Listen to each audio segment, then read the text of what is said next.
Written in 1915, Hungarian composer and ethnomusicologist Béla Bartók's Romanian folk dances is an arrangement of folk tunes from the Transylvania region, then a part of the Austro-Hungarian Empire. Originally written for solo piano and later arranged for violin and piano by Hungarian violinist Zoltán Szekely, Bartók's folk-influenced composition reflects a wider nationalistic movement within the late Romantic period of Western music, as well as the rise of general nationalistic sentiments in the prelude to World War I. Using direct transcriptions of folk melodies, Romanian Folk Dances is Bartók's authentic tribute to the culture of Transylvania, featuring expressive Eastern tonalities and harmonies. While originally written for solo piano, Szekely's arrangement adds violin techniques and flourishes to mimic the fiery and virtuosic playing style of gypsy folk violinists, further contributing to the sense of national identity in the piece.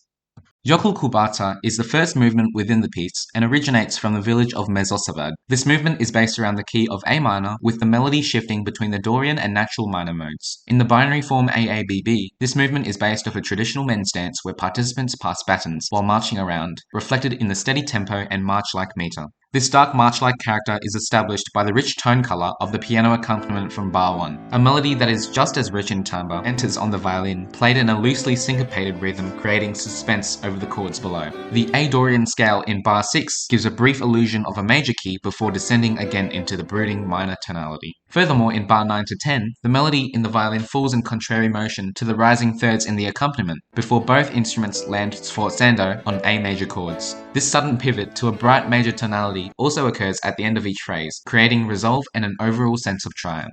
The B section is much softer and more subdued, both in terms of expression and dynamics. However, this does not prevent the build of tension. In bar 24, the melody leaps up in larger intervals to reach a D minor ninth chord. Further suspense is created using extended chords and chordal harmonies, which draws the tension out for longer. There is also the use of extended technique, for example in bar 33 onwards, which allows the performer to show off their virtuosity. This, along with the loud and twangy timbre of plucked strings and the raspy double-stop unison, creates this almost provincial character, reminding the audience of the piece's folk origins. While Bartók's composition lacks expression markers other than articulation, the context of this piece's Eastern European origins informs an artist's interpretation. Therefore, a violinist will usually perform this movement molto espressivo with a rich, wide vibrato, as well as with the extended technique mentioned above, which brings out passion and emotion that is found in gypsy folk music, which would otherwise be hard to achieve on solo piano.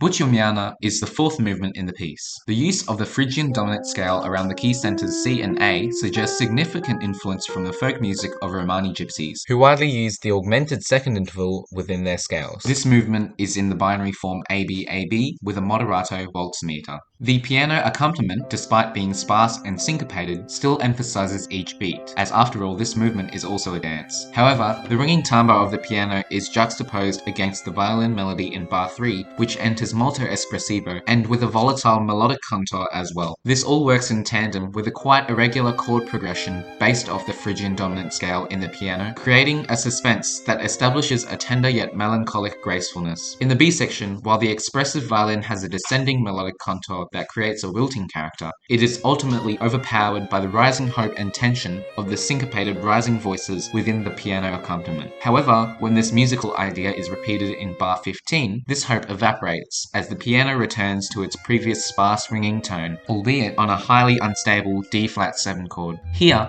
it's the descending violin that stands out, and together with the diminuendo into pianissimo, there is a return to the lonely, melancholic character of the beginning. In bar 19, there is huge contrast, with the key center transposing to A and the dynamics abruptly changing to fortissimo. The violin is being played high in position on the E string, giving it a brilliant piercing timbre, and the piano accompaniment is significantly thicker in texture, with each chord having up to 7 voices and being higher in pitch. These two components generate intense passion and an almost agonizing tension, which is then drawn out by the falling and rising parallel chords in the piano. This, along with the flamboyant and virtuosic appoggiaturas in the violin and the large range in pitch between the two instruments, adds to the melodramatic character of this movement and acknowledges the passionate and fiery nature of Romanian folk music.